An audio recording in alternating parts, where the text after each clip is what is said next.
And we go straight to our guest this morning. I had the pleasure of speaking with him not too long ago, and he's back this morning.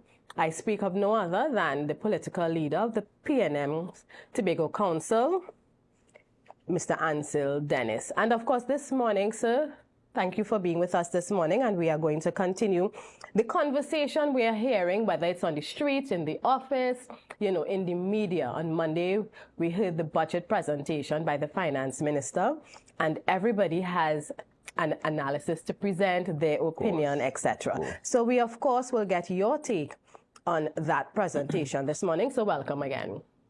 Good morning. It's always a pleasure to be on Tobago Updates. Good morning to your listeners and your viewers as well. It's a pleasure to be here again in such a short space of time.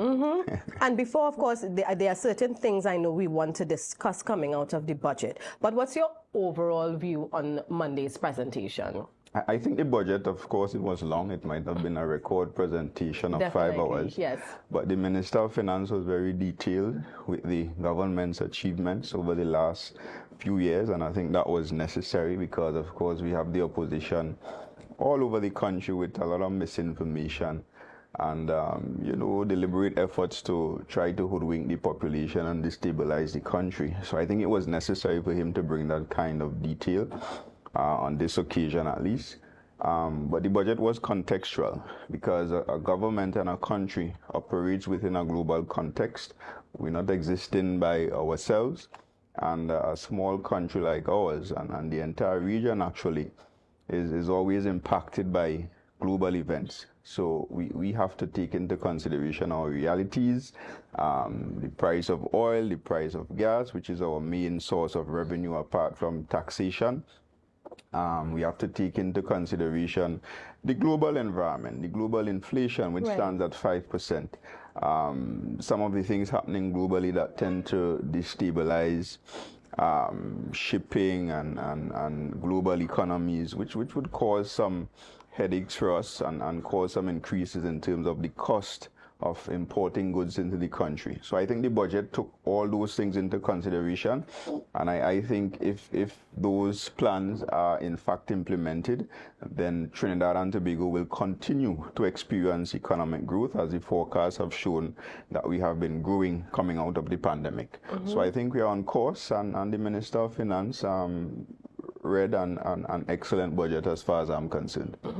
One of the comments around is that this is an election budget. Usually when the budget is read before an election year, you hear a lot of people talk about, they just put things in there to make us feel good or to mama-guy us, to use our local parlance, balance. And what do you think about, the naysayers who are saying that? Because when you drill down in the budget, of course, it covers all the sectors. There will always be things that we like and we don't like, as you mentioned, your overall view on it. So what... Fortunately for the country, that is not the way the PNM operates. If you want to see an election budget, then I think we have to go back to the last budget of the People's Partnership, where despite the circumstances of the country, a number of goodies were promised. Even baby grants were promised to mothers, which I think was never implemented. Yes, right. So the PNM is not about that. We are not about reading a budget with promises and goodies to woo the population or to hoodwink the population. We are about looking at the real circumstances, looking at the realities, and making provisions for that, and taking policy measures and fiscal measures that are in the best interest of the country at the point in time. So it certainly isn't an election budget. We didn't have any increases in pension, no increases in social support. Right. We had a slight increase in the minimum wage for public sector workers, no increase in fuel prices, no increase in taxes or anything like that. But when you examine the entire budget, I think the package was a very comprehensive one. There are a number of opportunities, especially for the business sector, the agriculture sector, etc. And if people are really interested in the meat of the budget, then there will be something there for everyone. So it certainly wasn't an election budget.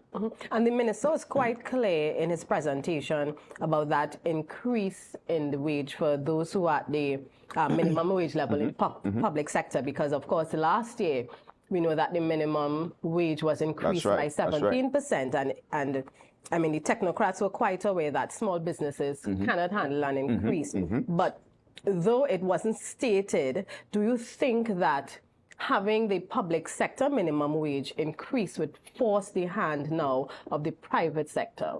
No, not necessarily, because the minimum wage is really established by law. It's policy, it's government policy, and it is established by law, and therefore businesses or anybody operating in the country that pays a wage knows that that is the minimum wage. Right. So that minimum wage of $20.50 still exists. Businesses who can afford to pay more can pay more. Not every business pays a minimum wage, as we know. It depends on the nature of the business, the nature of the job, etc. But the minimum wage establishes the minimum. Right. So I don't believe it will force businesses to follow suit. The government decided to make this decision at this point in time because it is really related to the people that are being paid by the government, and therefore the government can afford to do that. It wasn't an exponential increase to create this major gap between public sector minimum wage and private sector minimum wage, but the government felt that at this point in time it's something we can afford to do, and it is something that will help the economy overall without creating too much of a shock. And of course, in every budget, there are certain sectors, that will take the bulk of it. So of course you have national security, you have education, areas like that, and of course health.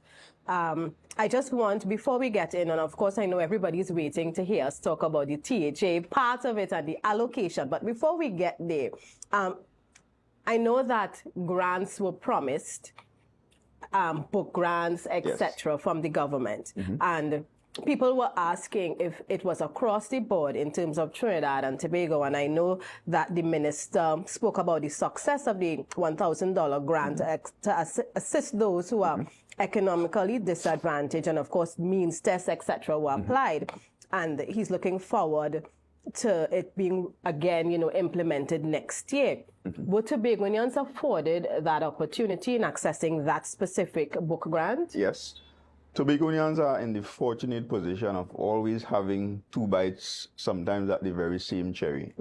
Because any grant that is national in scope is open to the people of Tobago, whether it's business grants, home improvement grants. We saw where the Minister of Youth was in Tobago recently, giving out business grants through NIDCO. We saw recently as well where the Minister of Housing was in Tobago distributing housing grants. Right. So there's nothing preventing Tobagonians from applying and receiving any national grants. Right. The law doesn't prevent that at all. So yes, the book grant is available. Unless the ministry or the government stipulates that a policy is not open nationally, then only in those circumstances it will be different. But any national program from any ministry is available to Tobagonians as well. And of course, viewers, at this time we'll take a quick break, and when we return, we talk about the allocation to the Tobago House of Assembly. So stay tuned.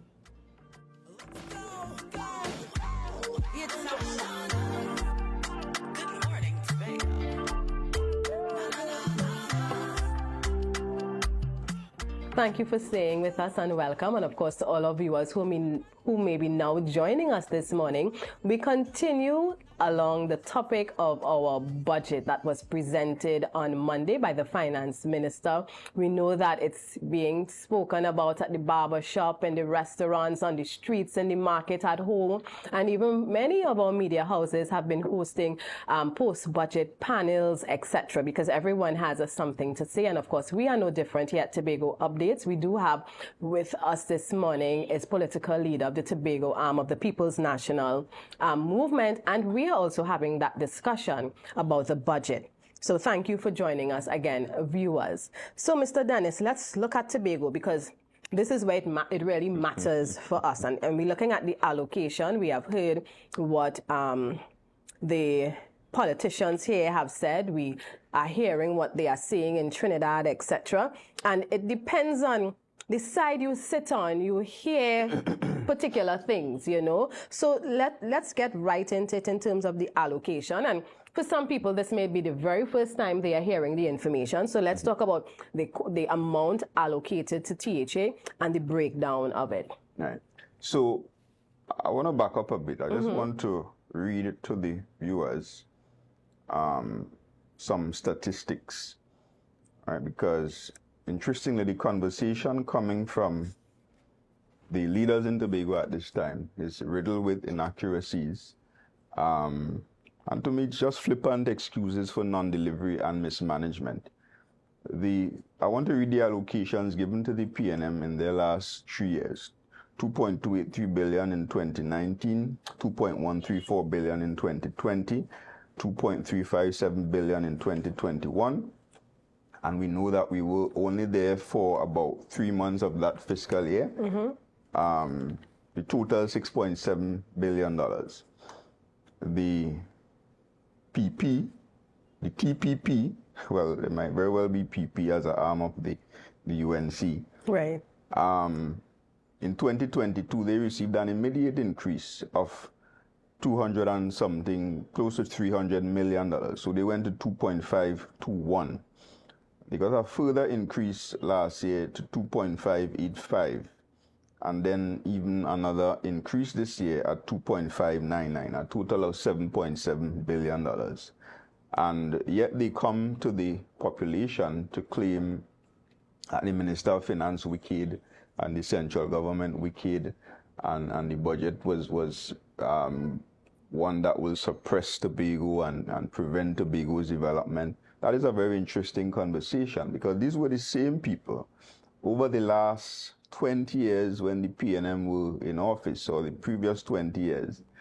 They were very adamant that the PNM had enough resources and the PNM did nothing for Tobago and the PNM did not manage well. They never complained about resources at that point in time. It was never a discussion for them that perhaps the PNM wasn't getting enough money, or perhaps Tobago wasn't getting enough money under the People's National Movement in the THA. Their conversation was that we did not manage the resources well and they will do better, and that Tobago is a broken, failed state and they must be given an opportunity to fix it. Now they have the opportunity with more resources, $1 billion more than the PNM got in a corresponding 3 years, and nothing to show for it, right? So Tobago's allocation, I will never sit here and say that it is enough, because we managed Tobago from 2001 to 2021, and we were adamant that Tobago required more resources, and that is why we championed this trust towards Tobago's autonomy. Mr. London started in 2004. We went through one process then a somewhat new process was started again in 2013, where Ho-Choi Charles, Mr. London, and all the other political operatives, as Jack at one point in time was part of that process. And we decided that, look, in order to fix Tobago's issues, then we have to deal with the inadequacies of THA Act 40 of 1996. And had that bill been passed in 2021, and it would have been passed had it not been for Farley Augustine, and I'll tell you why. One of the reasons Mr. Charles and Mr. London joined together is that they recognized that if Tobago could sing the same song from the same hymn book in unity, then we could not be ignored by the Parliament, right? So that happened. We were together, we were united from 2013 to 2016. A bill went to the cabinet. Cabinet took it to Parliament without making any changes. The Parliament procedures require that a joint select committee be established to look at the bills. a very balanced joint select committee was appointed. It comprised UNC members, PNM members in the government, and independent members of the Senate. Right. And they looked at the process, they did the research, they did the consultations, they spoke to experts, they spoke to professionals, they spoke to lawyers, and they came out of that process with two bills, two very good bills. Are the bills perfect? No. No legislation is perfect. Right? But legislation and the passage of law is about compromise. Right? It's always about compromise. It's always about the lawmakers coming together, sharing various point of views, and coming up with the best possible approach. And sometimes during that compromise, you don't always get what you want. And therefore, you have to look at it in a context of whether what I'm getting now is better than what I had before, right? So, of course, Farley Augustine decided that politically, the passage of autonomy at that point in time was not going to be beneficial to him. And therefore, he launched a scathing attack against the process, making all kinds of false claims. But ultimately, he wrote a letter to parliamentarians, basically calling on them to reject the bills, right? And when the UNC members of parliament got up to speak on the issue, none of them spoke about the bills. Okay. All they did was repeat the claims of Farley Augustine and Ho Choi Charles that Tobagonians not supporting the bills, that there were insufficient consultations. And guess what? We didn't even bother to take it to a vote because we knew that the UNC, based on their statements, were not prepared to support the bill. Now that Farley is the chief secretary, I think a year or so ago, he was on this very program saying that the bills are not very bad after all. All they require some slight changes. So we are saying, and I'm saying to him directly, if he's now in the position of chief secretary, seeing the challenges with fiscal resources for Tobago, experiencing it himself, and I believe he's now prepared to repent for the error of his ways and the hypocrisy of his ways, then he should now challenge his UNC friends and his UNC allies to support the bills. And Mr. Dennis, I'm so sorry. I just have to interrupt you. We need to go for a quick break and we'll continue our conversation. It's a brand new morning.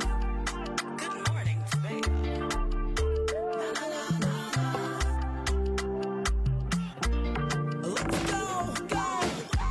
It's a brand new morning. Thank you very much, viewers, for staying with us. We are back and coming to you live from downtown Scarborough at the Port Mall. And we continue our conversation with political leader of the Tobago arm of the Tobago Council of the People's National Movement. And I forgot to mention that he's now Senator, so I should address him as Senator Dennis this morning.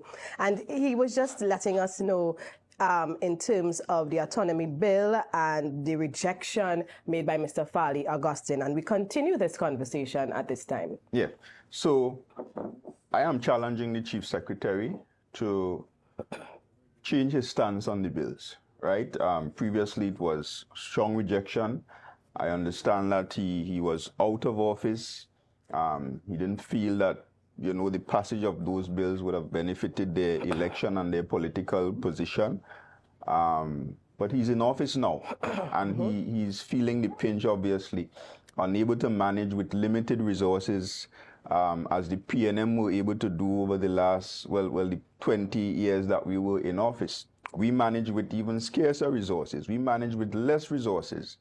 And the people of Tobago did not feel the level of dissatisfaction, the level of pain that we are experiencing now.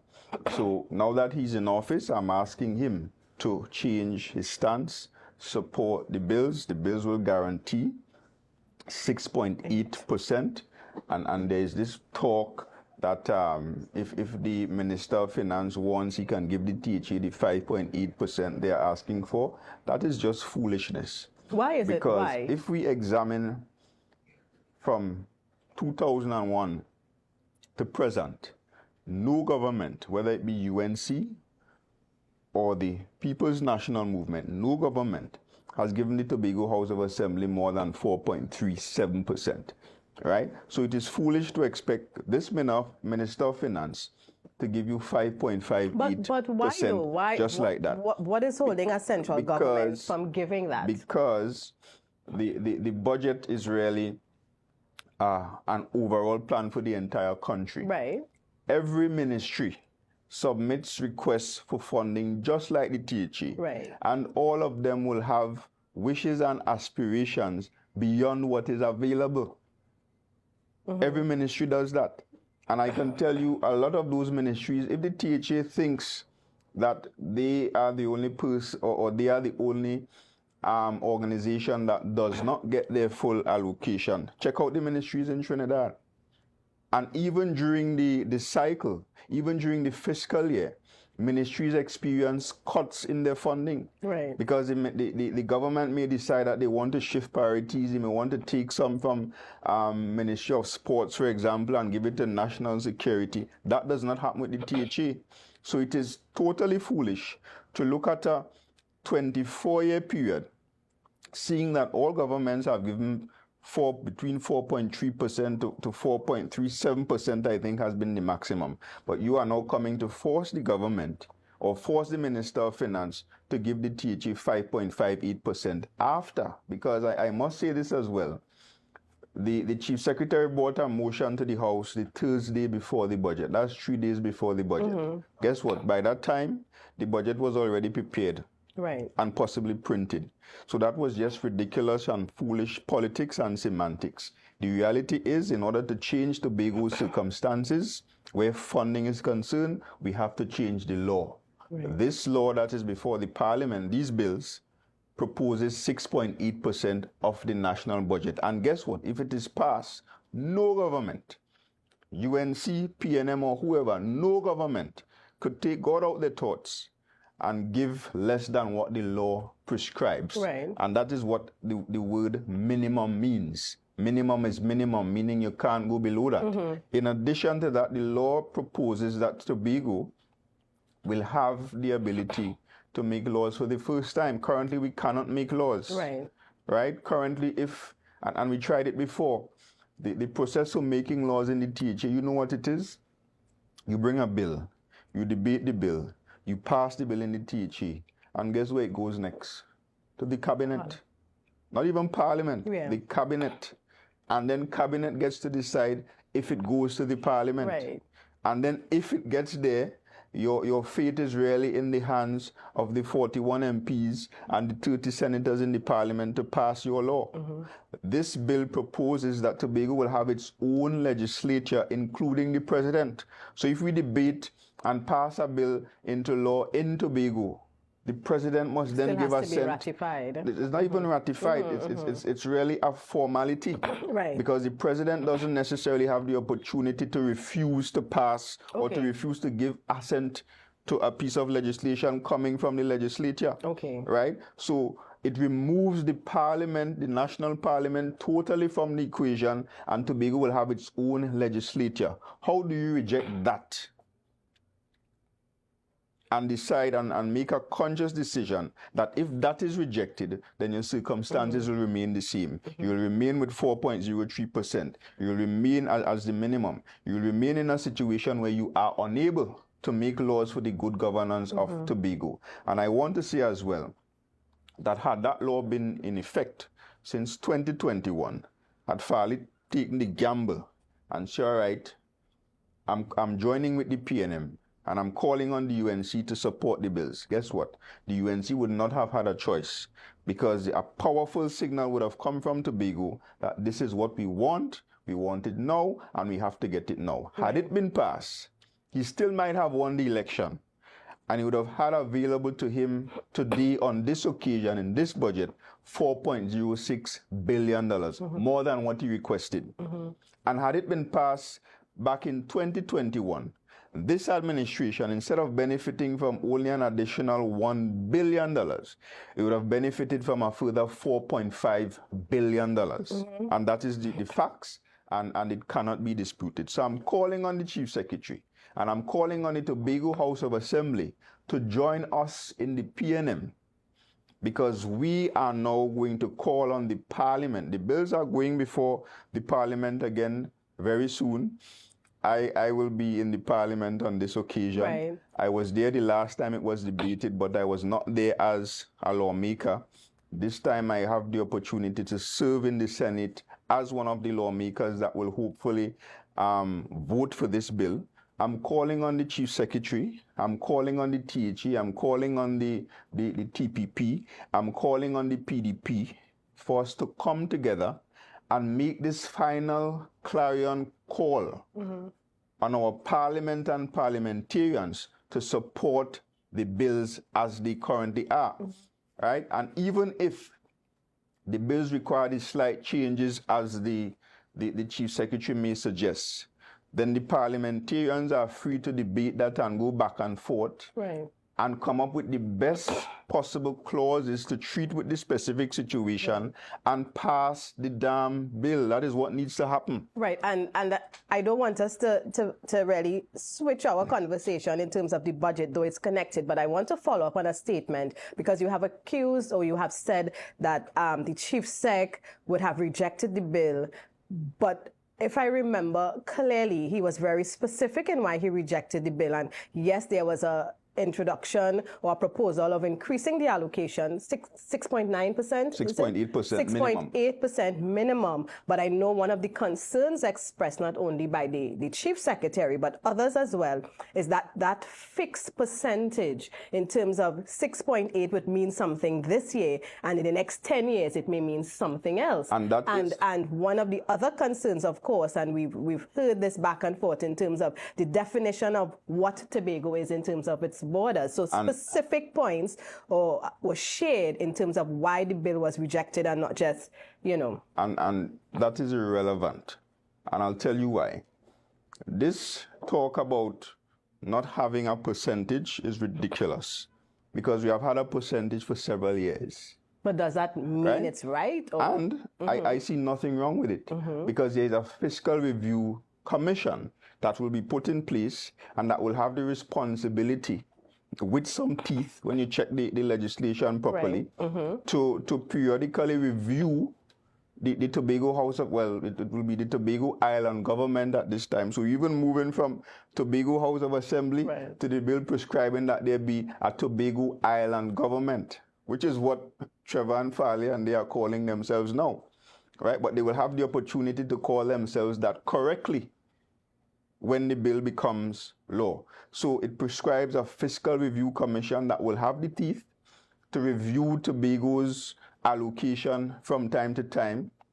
In addition to that, it gives Tobago some more authority to borrow. Currently, the Minister of Finance can constrain the ability of the THE to borrow because the act says it must be with his approval. Right? Under the new arrangement, that fetter is removed to some extent, and therefore it is really a non-issue to talk about 6.8% being the minimum. Right? The other thing you mentioned is how Tobago is defined. The law defines Tobago as the island of Tobago and the island of Trinidad, etc., etc.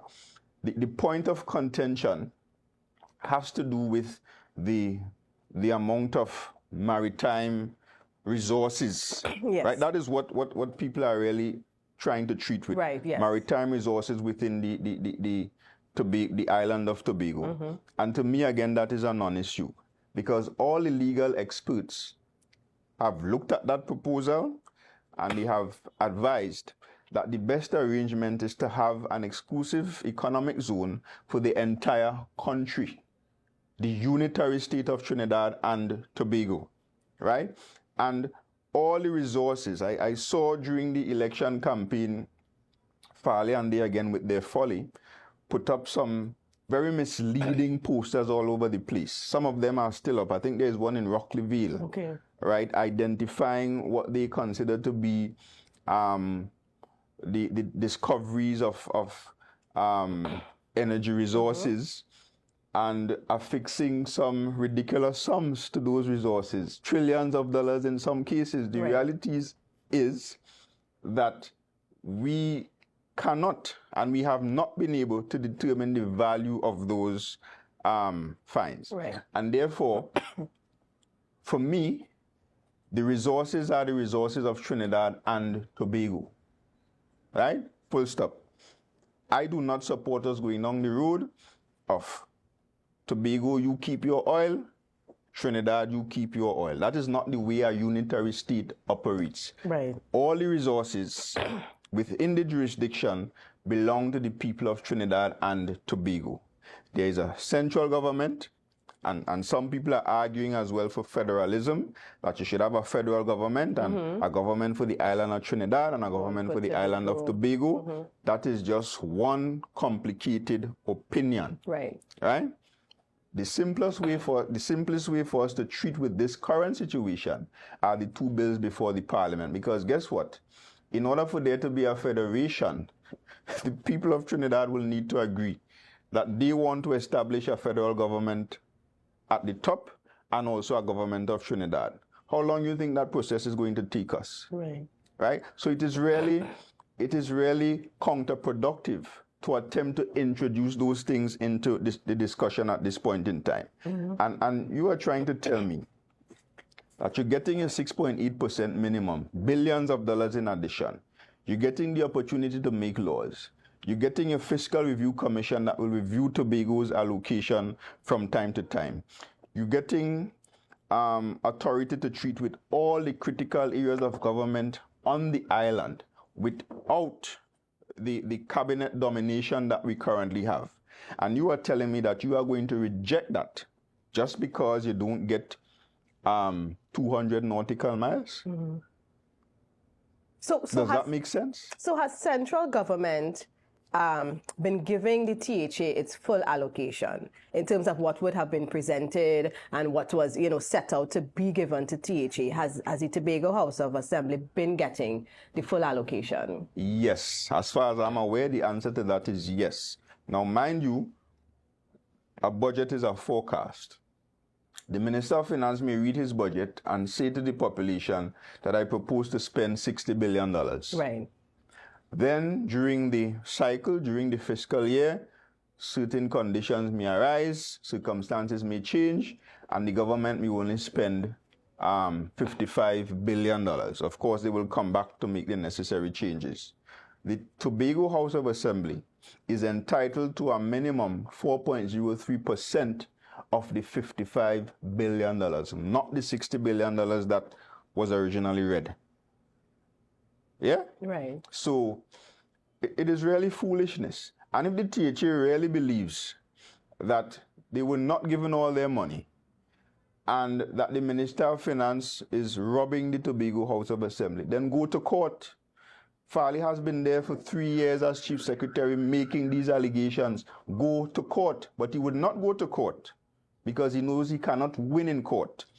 And therefore, this is just another argument to appeal to the uninformed and to stir up their base. Well, I think in the last legislature sitting last week, I think the Finance Secretary did make mention that all the allocation, the total allocation is not being received by the Tobago House of Assembly. And again, as far as I'm concerned, that is a lie.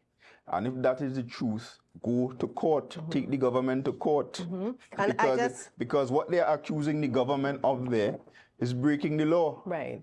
And when you break the law, you should end up in court. Right. Right? But again, they will not go to court because they know what they are advancing to the population is falsehoods. Right. And you made mention, of course, the resources belong to Trinidad and Tobago. The fight for this is mine, this is yours, of course, would lead to more contention. To me, that is counterproductive and totally unnecessary. And in the minister's budget presentation, and let me just read this part. He says, Madam Speaker, I anticipate that the strong economic and macroeconomic performance in Trinidad, characterized by sustained GDP growth, high employment levels, and stable low inflation, will contribute to an improved economy in Tobago.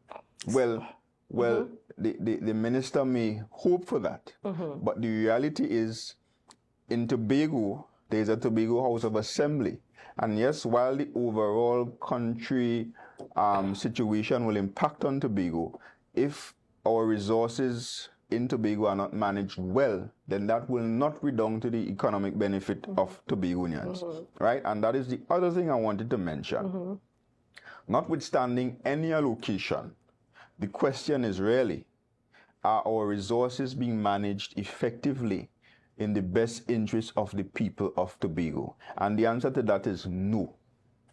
And some people are extremely hypocritical, because I heard the technical advisor for education, of course, sent by the secretary, lamenting at the fact that the government had some program to treat with, I can't remember the exact details, but I think it had to do with children that are slow learners, right? And she's saying that because it's a national program, that the Tobago House of Assembly should have benefited. Now, that what she was talking about, there wasn't necessarily a national program available to individuals. As I said before, any national program, grants, etc., available to individuals, any resident of Tobago, as a citizen of Trinidad and Tobago, can apply and benefit. Right. But if the Ministry of Education is doing a program down there for their students, then Tobago doesn't necessarily benefit from that, because education in Tobago is the responsibility of the Division of Education. So you have to do your own program in Tobago. But interestingly, while they make that argument, Trevor James refused an offer from NIDCO, right? That is the entity responsible for the airport project, to build a road to the airport to the tune of $135 million. They refused that, saying they will build it themselves, right? So it's just a whole lot of hypocrisy. And that refusal was made in a context where they are advancing to the people of Tobago that they don't have enough money. You don't have enough money, but you refused a $135 million road from NIDCO in very special circumstances. Right, it's not your typical road. We're building an airport. The airport needs a road. As part of the package, the central government, through NIDCO, was prepared to finance that. You refuse that. You have spent so far close to $25 million in traveling in 3 years. And I'm challenging you to do the research, and you will discover that in 20 years of Pnm, we did not spend, I believe, more than $15 million in overseas travel. These people have spent over $20 million in 3 years on traveling. But they are telling the people of Tobago that money short. Money short, but you're bringing in all the contractors to do all the major projects in Tobago from Trinidad and have our resources going out of the island. But money short, right? Money is short, but you decided that in order to participate in Tobago Day, you're going to carry about 7 members of the Executive Council and 97 other Tobagonians at a cost of over $3 million. But money is short. Who are they trying to fool? And very often, you know, when we have these type of interviews, the back and forth in terms of who's spending, who's not, and what the other side says. And we make a lot of comparisons. And sometimes I think when we make these comparisons, I don't think it's really accurate, because if you're looking at even expenditure, you know, what would have cost, you know, $10 during that time, even now, so it's going to cost more. So it may seem as though I'm spending more, right? But it's the same. You know, what can I say? It's so I buy a car 10 years ago, I paid $500. I'm buying the car this year, now I have to put out more money, but it's a car, you know. So I hear a lot of comparisons, even with the budget. And I think sometimes we don't factor in the other, you know, the other things that may make changes. And sometimes we just compare figures without really, you know, examining. And I just want to, you know, go back again to the budget and just to share the allocation. So I continue to read from the minister's presentation. I will now outline the allocation for Tobago for the fiscal year 2025. The THA allocation totals $2.599 billion, of which $2.376 billion is for recurrent expenditure. $205 million is for development program expenditure, and $18 million is for the URP and $9.2 million for CPEP. The total allocation to the THA in 2025 represents an increase of 22.756 million over the allocation of 2.576 billion in fiscal year 2024 and represents 4.35% of the national budget. And again, I stand to be corrected. I would have noticed, of course, the development program expenditure, that amount lessened.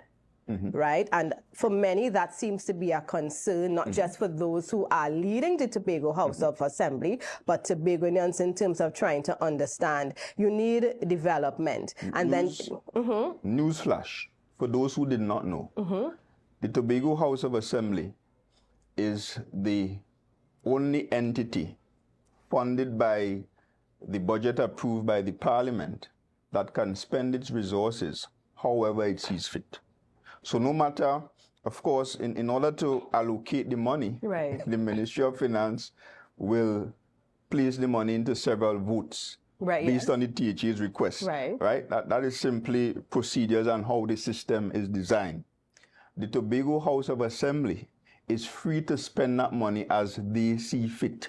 So not because it's in a vote belonging to the Division of Sport, it has to be spent there. The THA is free to go back and reprioritize that entire allocation of $2.599 billion.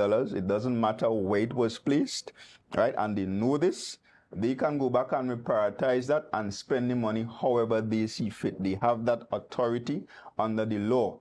The Ministry of Finance sent $50 million to Tobago for oil spill cleanup purposes. Ask them how much of it went to oil spill. They took that money, and I'm saying this publicly, they took that money and spent it on other things, and they are free to do that. For example, some of that money was used to pay some of the contractors from Trinidad, and they are free to do that. So let's not allow them to mislead the people of Tobago.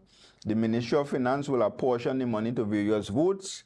That is to facilitate the money coming to Tobago. But once that money is given and the check reaches the THA, they could spend it how they see fit. Right? And I just want to go back to something you said.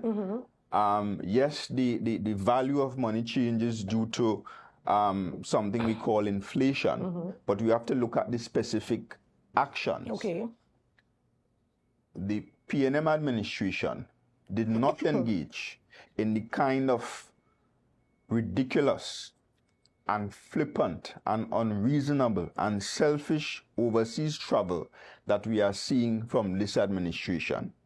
If you do a specific comparison with Tobago Day, whenever an invitation comes from that organization inviting the THA to Tobago Day under the Pnm, the Secretary of Community Development went, and perhaps a minimal number of performers on some occasions. It was never a case where we had 7 members of the Executive Council, plus board members from TATCO and 97 other Tobagonians going on the expense of the taxpayer. That is irresponsible. Overseas travel is not to be used as some kind of opportunity just to jet off and have a good time. It is a serious expenditure that should be used for serious purposes. But under this administration, every morning somebody is leaving the country for some ridiculous reason at significant cost to the taxpayers, right? The other thing, we did not spend Tobago's money in a way that facilitated the leakage of that money from out of the Tobago economy. There is no justification for using up Tobago's entire development budget of $300 million, and all the contracts were given to companies from outside of Tobago. Anybody who understands economics will know the significant and damaging repercussions of that. But Mr. Dennis, and again, I hear you, and I guess as an individual, I'm always amazed when I have these types of interviews, and I'll keep repeating it because nobody says they are wrong, right? You will have your strong points you present, the other side will have their strong points, and then we are in the middle. We have to pick out what where it is. That's how politics goes. Right. Right? Because everybody, and just before you continue, you know, and just understanding, because I hear you talk about the spending, but then somebody else can propose this administration may be spending on travel, but the PNM administration would have spent on food, and every time you look, you see some kind of social gathering or you're whining and dining, right. whether it's the teachers, you know. So I'm just saying, I'm just looking at it in a general, overall way. So, for example, jazz. Let's look at jazz. This administration pulled the plug on jazz. Right. We spent perhaps between $7 to $12 million a year on jazz. What was the benefit of that? The guest houses will be filled. The hotels will be filled. The taxi drivers will make money. The yards of the car rental companies will be empty. The vendors will make money. The supermarkets will be filled. And you have to look at it in that context, the overall benefit to the economy. If you're building a road for $17 million, the THA is not going to see a direct profit from that road, where they're going to earn, all right, you spend $70 million on a road, so you're going to make back $10 million over a 7-month period to pay for the road. That's not how it works, right? But you expect that with that spend, the money is going to circulate in the Tobago economy, create jobs, create other opportunities, and the spin-off effects will ensure that the economy churns, because that is what an economy requires. It requires money. Whenever there is a recession, you know what the government does? When there was a 2008 financial crisis that impacted the United States, ravaged that economy, and spread to the entire world almost. You know what? One of the things that the government did immediately was to embark on a fiscal package to spend money. Because in order to keep the economy going and to cause a sluggish economy to recover, what is needed is an injection of cash to ensure that spending continues and the economy could recover. The minute you pull resources from an economy, right, it stifles the economy. It's like going underwater and not being able to breathe. And that is what has transpired in Tobago.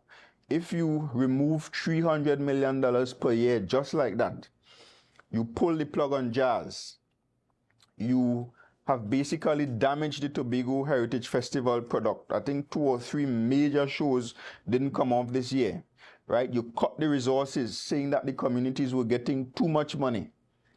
But that money, guess what? That money was circulating in the various communities. Whenever heritage comes off and the THE spend, I can't remember the budget, what was the heritage budget? But when we spend that money and we inject that money into communities, guess who benefited?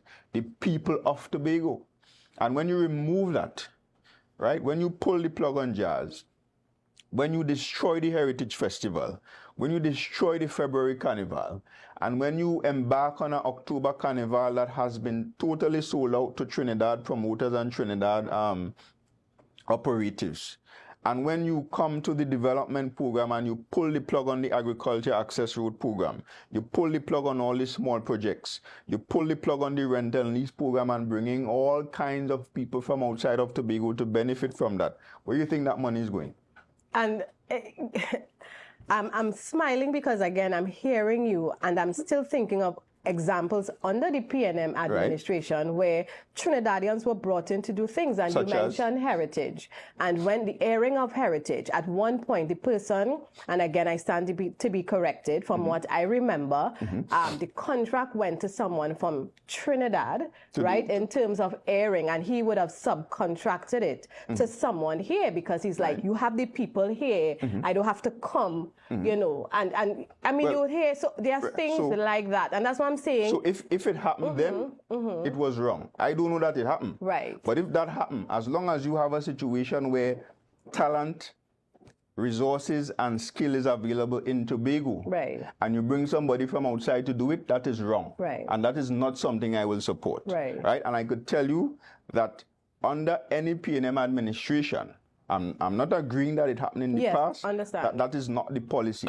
The PNM's policy and the policy that will be adopted under my watch is that Tobago will be first and foremost. And if we have the skills in Tobago, and we have the resources in Tobago and the talent in Tobago to do specific things, then it cannot come from Trinidad. And yes, I understand that there is a procurement legislation, yes, but the procurement legislation allows you to legally focus on local content and the development of and the preservation of your small companies within a specific jurisdiction. And Tobago is a very special place, and we have to protect Tobago's interests. And that's very interesting, and I'm glad you mentioned that. That could be a conversation maybe with even the technocrats, because as you mentioned that procurement bill, I don't know sometimes if the procurement officers really understand the legality and the remit, because that's a very important point you brought out in terms of what it allows you to do to consider the small businesses, etc. Because we know that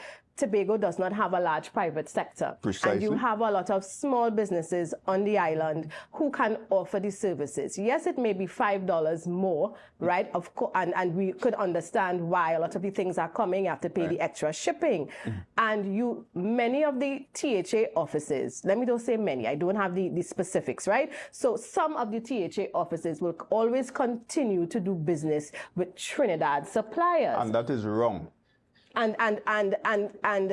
I also work in the small private sector in Tobago, and I am always amazed, and I've always heard Mr. Leacock talk about this as well. I can't understand why letters are coming from THA departments asking small businesses on this island to contribute to their sports day, their queen show, their this, their that, and you are not helping build the economy, as you say, by spending here, injecting. We talk about pulling resources from the people, and it's not happening, and it has not been happening. And that is wrong. Unless you maybe have a direct contact and you know somebody.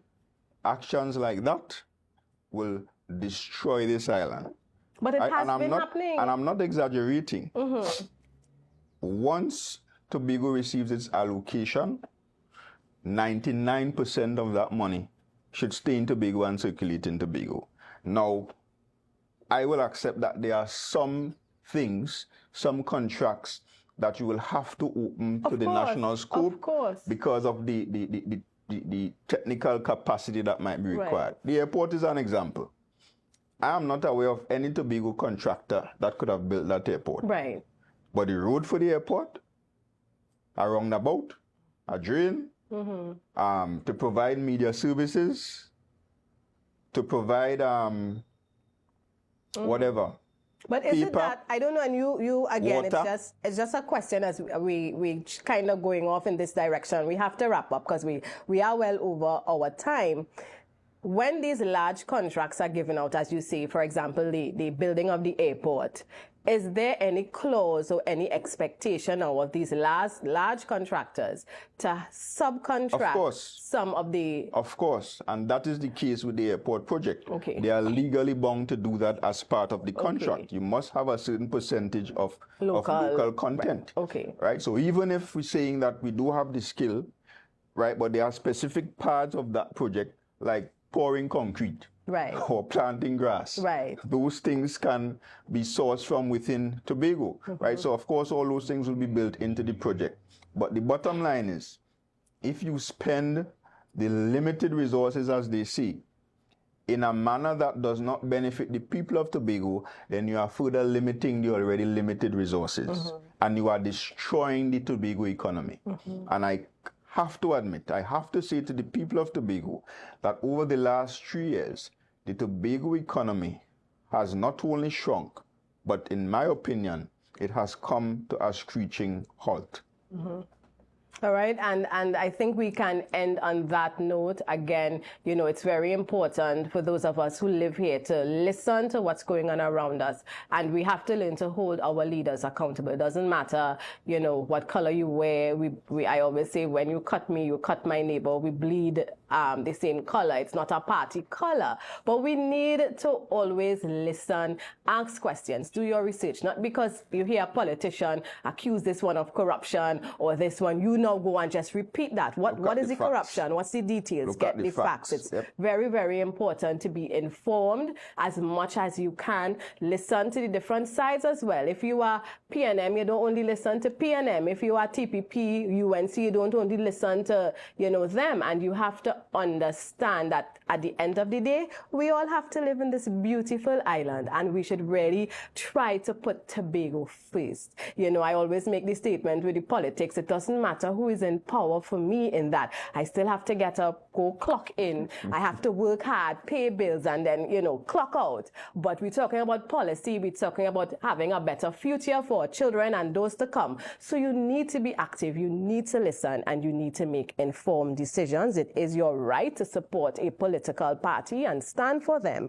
But let us remember, we need to always put Tobago first. And thank you so much, Senator Dennis, for staying with us this morning, sharing, your perspectives and hearing, what's coming out of the Tobago arm of the People's National Movement. Viewers, I hope that you enjoyed our show this morning. In fact, I know that you did. This is GMT. This is Tobago Updates. You always enjoy what we have to offer. Thank you for staying with us. And remember, as a people, we love Fridays because it begins the weekend for us. But remember to stay safe. Thank you for staying with us.